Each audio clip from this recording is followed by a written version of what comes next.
What's going on, Snake Nation? It's Naga Strike here, and I'm going to give you the quick and dirty on Regional Qualifier Bologna, our first non-China tournament. So, I mean, just real quick, glancing at this day one breakdown, it's one thing I noticed is there's a lack of Irelia, and I don't know if they just like did their graphic a certain way to highlight different decks or whatever, but yeah, you notice there's no Irelia here whatsoever. We do see Kaisa is the second most rep deck here. That's something interesting that I didn't expect. Outside of that, I mean, it looks pretty interesting, pretty standard. Ari kind of stands out as well, I suppose. But then we have like most of our usual suspects. So moving on into day two, we do see the Irelia pop up now. Coming in at second place, much more expected that she would be there. Kaisa actually drops down to third in total share. I mean, just sitting at the same amount as Irelia, more or less, but actually being the second most played deck day one, converting not very well. We see Ezreal hold about the same. He did drop off quite a bit, but the same like percentage share. And then yeah, just pretty much just like standard. So move on. One thing I wanted to talk about was the production overall was pretty solid, but I just didn't like it, they just felt like they had such a tiny area. Like, I mean, look at this. Look at how cramped we are. And it's like it's getting so bad to like the Azir guy is trying to move his legend over here, but the judge keeps pushing it back. Like he's trying to make space so he can accurately represent what's on his board. But the judge is like, nah, fam, put that over there. But yeah, just take a look at this pick real quick. Can anybody accurately tell me what is in the Azir's base? Because you probably can't. There's at least one card here that is hidden underneath this pile of cards here. Like it's ridiculous. Um, and then moving on to the next one. This is from the same match here, but I just wanted to like highlight again. So like we have all these sand soldiers on the battlefield, right? And our hidden card on this battlefield's like all the way back into our base. Like everything's covered. Like you can't see the guardian angel text. You can't see the might value. I mean, we all know it's the sand soldier token, so whatever. But I mean, it's just funny. And then like, look at where these battlefields are. Like they're all the way up in the Kaisa's grill. This guy's got like no place to play at all. It's just so funny to me. All right, one more example. This one isn't as egregious, but I mean, there's just like a lot going on. This guy's got runes like in his base. He's got a gold token on the battlefield. I mean, these guys are just like having their legends duke it out inside the battlefield. We're in Vilemals. Vilemals is in like the middle of the fucking map. Uh, we got Nocturne here, like straddling both sides. Can't tell where he is. Oh my gosh. All right. So couple day one, day two decks that I wanted to highlight real quick. We actually see the Miracle Shell over here in Irelia. So you know the Ezreal, the Shovel, the Rasa, that stuff. I mean, we pretty much know it's a deck already, but it's not one that you see very often. So I just wanted to highlight this real quick. So go ahead and pause if you wanted to take a screenshot or anything.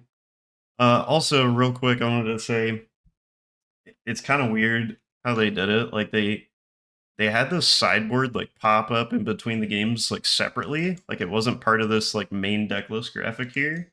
So I kind of just like quickly like spliced it onto each other. So sorry if it looks bad, but there you go.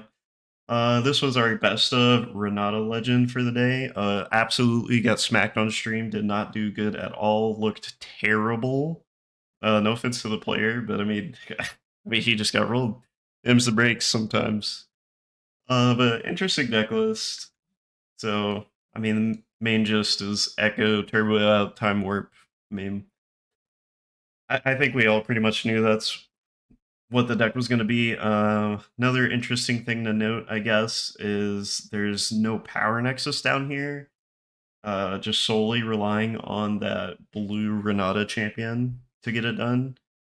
Another thing, people weren't very high on Trove Golem. To be fair, I didn't see it do anything. Never saw it played, so interesting inclusion though, and he's the best of. So not sure what the other Renatas were doing. Next up, we had Bashamen's Timo. This was an absolute treat to watch. He's playing once again like the Miracle package, but he's also doing the Rat Ezreal. So we see the rats, we see the culls. Like it was super cool. Again, like not the best deck out there. Actually, I'm unsure if this guy got best of or not. I'm pretty sure the caster said he was like tied with one other Teemo at the time for best of. So not sure if he ended up getting there or not. I'm sure some other YouTubers will post all the best of decks so you can get that there. All right. Now we got our top 8, and if it wasn't obvious already, I mean, just take a look at this real quick. We are in a chaos meta. A chaos meta. 7 out of the 8 decks are playing purple. Like like hello. Oh man. And we did have one victor sneak in here, which was very interesting. So I'm gonna show you guys the deck lists for these that I was able to splice together. The one I couldn't get was I couldn't find Prismats. I'm sure it might be posted like now or very shortly from now since the tournament's finished. But I just wanted to like hurry up and record this and get it going. So let's move on. First deck list here we have Crows on the Irelia. Pretty standard Irelia list here. We are on the Stellacorn and the Draven. This guy's opting into the Poro main deck. I don't think 3 Charm is usually pretty common. Maybe it is, and I'm just not like up with the times, but I feel like most people are running 1 Charm.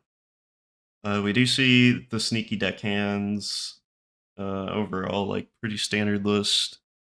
I don't really see anything spicy in the sideboard either. But shouts to Crows making top 8. Next up, we got Randy's Draven. This is the Miracle Draven. If you saw Randy play in China, he was on Miracle Sivir. He actually did an interview and he said he didn't want to play the Sivir deck because it was going to time too often, and he just wanted like the more aggressiveness of Draven. Consistently play on time. You know, people were like going into a new format. Like this is the first regional, so he wanted to make sure he wasn't going to time no matter what. This looks like a fairly standard Draven Miracle list to me. One thing that sticks out is I feel like we don't usually see Piercing Lights. I mean, you usually see Falling Star, but I guess he's just replacing that with Piercing Light for some reason. Something else that was really funny to me is he was playing the Silver Miracle list over in China, and they had that rules discrepancy where he like mispaid the cost of the Rasa. So, and it's like immediately the next regional after you see him on a deck that is only playing 1 Rasa in it. And I'm sure that's like the optimal way to build the deck or something, but I just find that like a funny small detail. Beast Below in the sideboard, we got to see that one game on stream was kind of an MVP low key. So that's pretty hype. Stonks on that card. Moving on, we have the other Draven, other than Prismaticism, which I could not find the list for. This is the other Draven, Midrange Draven. Once again, like it's just a pretty standard list. Like I don't see anything too spicy here. Maybe like playing the one of Hard Bargain main is spicy, I guess. It's not in every single deck. Oh, also real quick, the other thing I wanted to say, uh, going back to Randy's list here. Miracle Draven's been on Spinning Axe lately. They've been introducing Spinning Axe to list, and you see Randy is not playing any Spinning Axes at all. So curious why that is. Nothing else really to note on the Midrange Draven, to my knowledge. I guess against the odds, people don't really play this card. Not really sure what that's for. Maybe he was worried about his matchup to Azir. But yeah, that's it for that. Moving on, we have one of the two Ezreal players. So this is more of the standard Ezreal that you've probably been seeing popping up. Ezreal's went through like so many iterations, and like the most recent wave, I feel like has been like this one, where we're cutting the treasure troves and pack of wonders combo to just play like more streamlined cards. We do see one of Downwell in the main. I feel like that's usually relegated to the sideboard. Um, Another thing is he's up on like Arcane Shift and Fizz, 3 copies of each. Usually decks only play 1 or 2 of either of those cards. Usually you'll see something like 2 Fizz and then 1 Arcane Shift, or a 2 and 2 split. Outside of that, yeah, it looks pretty much what we expect. We have 3 pickpockets in the sideboard. This has been a pretty pivotal card this weekend, I feel like. I was already swapping my Kaisa deck over to this card. I've swapped my lecturing rules to pickpocket in the main board, just because the matchup into Miracles was so abysmal. I just had to find something to like help combat that. Moving on. So this is our Victor that, I mean, he lost in top 4, but I'm unsure what his overall placing is. I think he's 3rd place. So we have him as our 3rd to last deck here.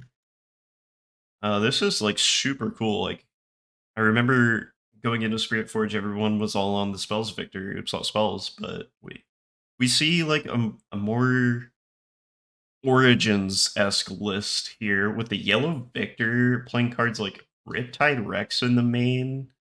Going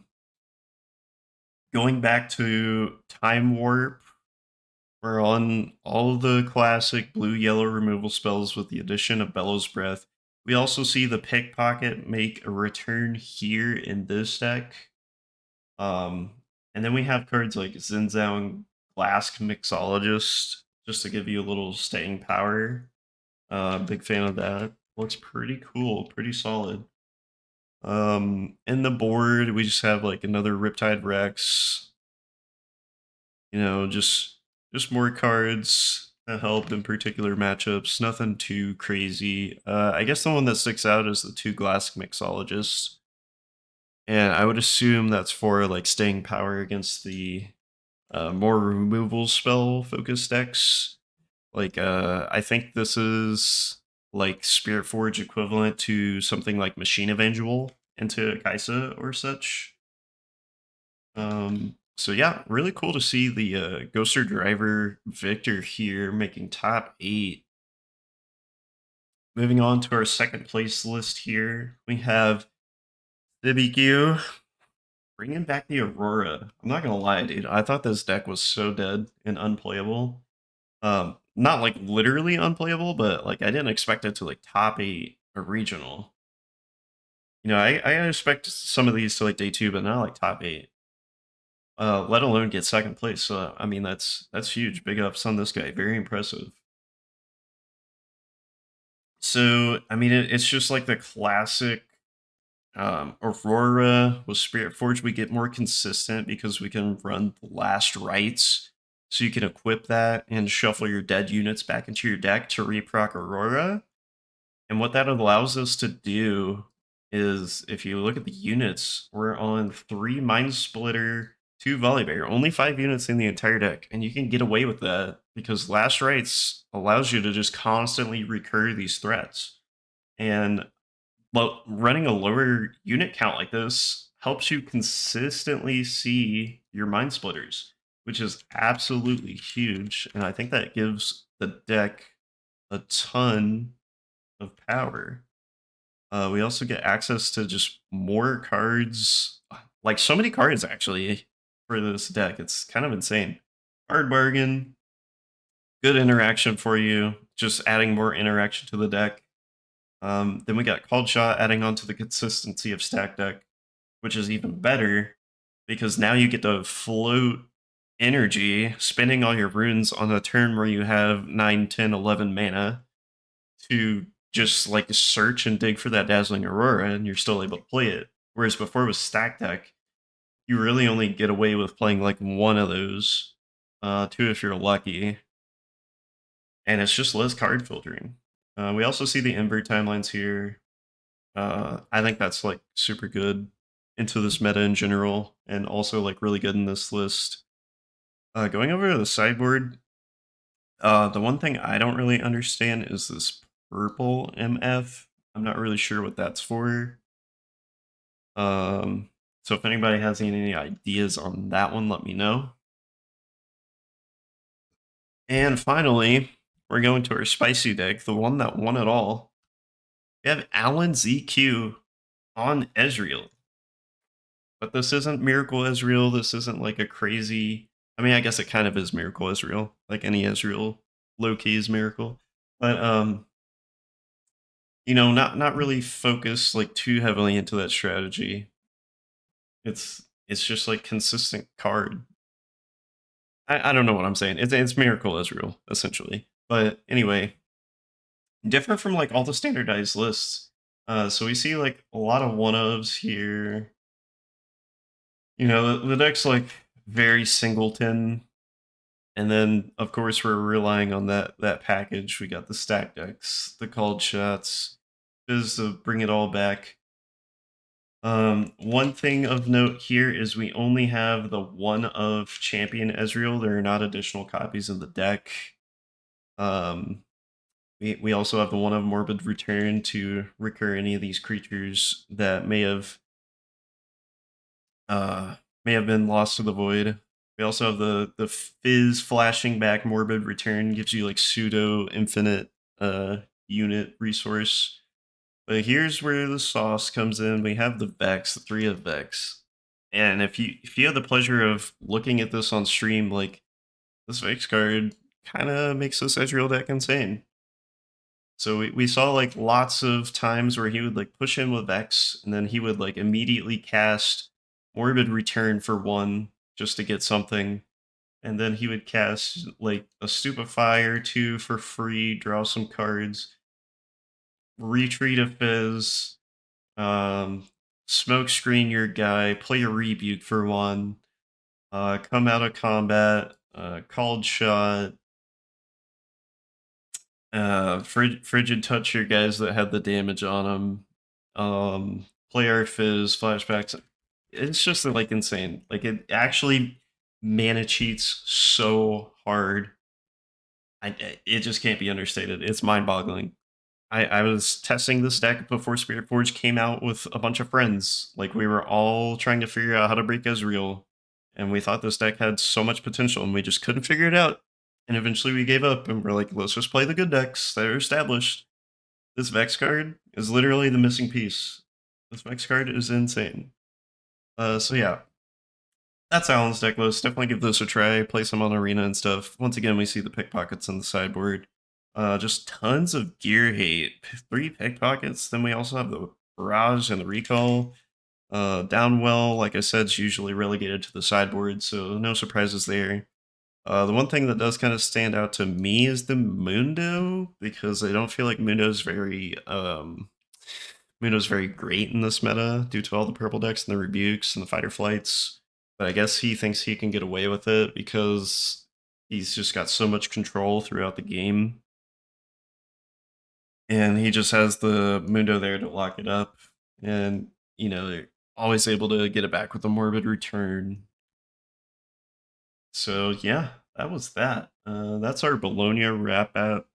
And I'm sure other people will do more deck lists and like the best of and more in depth, but this was my quick breakdown, quick and dirty, and I'll see you guys in the next one. Bye.